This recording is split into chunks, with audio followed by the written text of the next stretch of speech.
Thomas Fuller नाम के एक गुलाम थे जिन्हें 14 साल की उम्र में अफ्रीका से अमेरिका बंधुआ मजदूर बनाकर लाया गया। इनका दिमाग मैथ्स में काफी तेज था। धीरे धीरे इनके किस्से सारी दुनिया में फैलने लगे। जब इनकी उम्र 70 साल थी तो कुछ अंग्रेज इन्हें टेस्ट करने आए। उन्होंने आते ही इनसे पहला सवाल पूछा कि 1.5 साल के अंदर कितने सेकंड होते हैं। थॉमस ने 1 मिनट के अंदर ही उसका बिल्कुल सही जवाब दे दिया। अंग्रेज काफी शॉक हो गए। तब उन्होंने इनसे दूसरा सवाल पूछा कि मान लो एक इंसान की उम्र 70 साल 17 दिन और 12 महीने है तो इसकी उम्र सेकंड्स में कितनी होगी। उन्होंने 2 मिनट के अंदर उसका आंसर भी सही दे दिया। लेकिन जब अंग्रेजों ने इसको कॉपी पेन से चेक किया तो उन्होंने कहा कि ये आंसर गलत है। उस टाइम पे थॉमस फुलर मालिकों को मासा कहकर बुलाते थे। तब उन्होंने हंसकर जवाब दिया, मासा लीप ईयर यानी कि 4 साल में आने वाला साल, जिसके अंदर 366 दिन होते हैं, क्योंकि उसमें फरवरी के अंदर 29 दिन होते हैं। आप वो साल लगाना भूल गए। अंग्रेजों ने जब उसे दोबारा से कैलकुलेट किया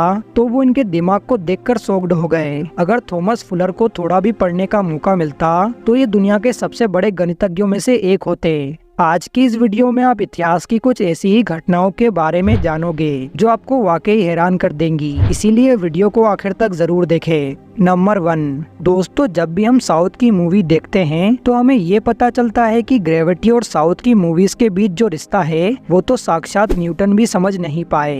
लेकिन क्या आपको पता है कि ग्रेविटी का यही विचित्र रिश्ता साउथ की मूवीज के साथ साथ अमेरिका के एक मैजिशियन के साथ भी था। असल में दोस्तों मैं बात कर रहा हूँ famous American magician David Copperfield की, जिन्होंने कि साल 1984 में कुछ इस तरीके से हवा में उड़कर ग्रेट कैनियन को ही पार कर डाला था। और साल 1984 में हमारे पास इतनी ज्यादा एडवांस टेक्नोलॉजी भी नहीं थी कि एक इंसान इतनी दूरी तक हवा में उड़ सके। लेकिन उन्होंने ये कैसे किया, इसका जवाब तो उन्हीं के साथ ही दफन हो गया। लेकिन सोचने वाली बात है कि एक इंसान उस समय पे ऐसा स्टंट आखिर कैसे कर पाया। नंबर 2, ये घटना 17वीं शताब्दी की है। उस समय लेजरस कोलोरेडो नाम के एक व्यक्ति ने एक मर्डर कर दिया। कोर्ट ने जब केस की जांच की तो कोलोरेडो को दोषी ठहराया और उसे फांसी की सजा सुना दी। लेकिन लेजरस कोलोरेडो एक व्यक्ति नहीं था, बल्कि उसके साथ उसका भाई जुड़ा हुआ था, जो कि आप इस तस्वीर में देख सकते हो। जब लोगों को इसके बारे में पता चला तो लोगों ने फांसी का विरोध किया, क्योंकि यदि लेजरस कोलोरेडो को फांसी होती तो उसका भाई भी साथ में मारा जाता, जो कि जनता को मंजूर नहीं था, क्योंकि मर्डर तो कोलोरेडो ने किया था, उसके भाई का कोई दोष नहीं था। जब जनता का विरोध ज्यादा बढ़ने लगा तो इसका केस वापस कोर्ट में गया। ये केस बहुत ही अजीब था, क्योंकि यदि कोलोरेडो को सजा होती तो उसके भाई को भी सजा मिलती और उसका भाई बेगुनाह था। उसके बाद कोर्ट ने कोलोरेडो को छोड़ दिया, क्योंकि कोर्ट उनके भाई को सजा नहीं देना चाहती थी। ये इतिहास का सबसे अजीब केस था। नंबर 4, 1783 में भारत के बंगाल में 2 सर वाले एक बच्चे का जन्म हुआ था। जिस समय उस बच्चे का जन्म हुआ उसके पास एक दादी थी। वो दादी उस बच्चे को देखकर बहुत ज्यादा घबरा गई। घबराहट में उस दादी ने उस बच्चे को जलाकर मारने की कोशिश की, लेकिन वक्त रहते पास में खड़ा एक आदमी उस बच्चे को बचा लेता है।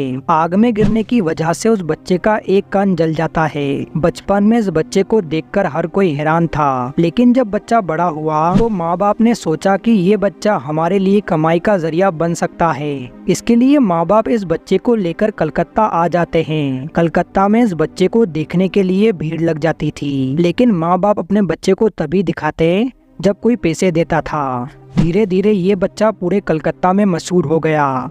अमीर लोग इस बच्चे के माँ बाप को अपने घर बुलाने लगे। वहाँ भी उनके माँ बाप को अच्छा पैसा मिलता था, क्योंकि ये बच्चा काफी अलग था। जब इस बच्चे का एक मुंह हंसता था तो दूसरा मुंह नाराज होता था, और एक सर सो जाता तो दूसरा सर जागता था, और कभी कभी तो बच्चे के ऊपर वाला सिर अचानक रोने लग जाता। यानी कि दोनों सर एक ही समय में अलग अलग सोचते थे। लेकिन एक दिन इस बच्चे की माँ पानी लेने गई और घर पर ये बच्चा अकेला था। जब इसकी माँ पानी लेकर लौटी तो इस बच्चे की माँ देखती है कि उसके बच्चे को किसी सांप ने काट लिया है, जिस वजह से इस बच्चे की मौत हो चुकी है। जब इस बात का पता डॉक्टर्स को चला तो डॉक्टर्स इस बच्चे की बॉडी को खरीदना चाहते थे, लेकिन इस बच्चे के माँ बाप ने ऐसा करने से मना कर दिया, क्योंकि इस बच्चे के माँ बाप काफी धार्मिक थे और अपने बच्चे का मरने के बाद मजाक नहीं बनाना चाहते थे। उस बच्चे को एक गांव के पास नदी बहती थी, उस नदी के किनारे दफना दिया गया। दफनाने के कुछ दिनों बाद ईस्ट इंडिया कंपनी के एक एजेंट ने उस बच्चे को कब्र से चुरा लिया। उन्होंने उस बच्चे के सिर को अलग कर दिया और उस सिर को ईस्ट इंडिया कंपनी के कैप्टन को दे दिया। बाद में वो कैप्टन उस खोपड़ी को इंग्लैंड ले गया और उस खोपड़ी को अपने दोस्त को दे दिया।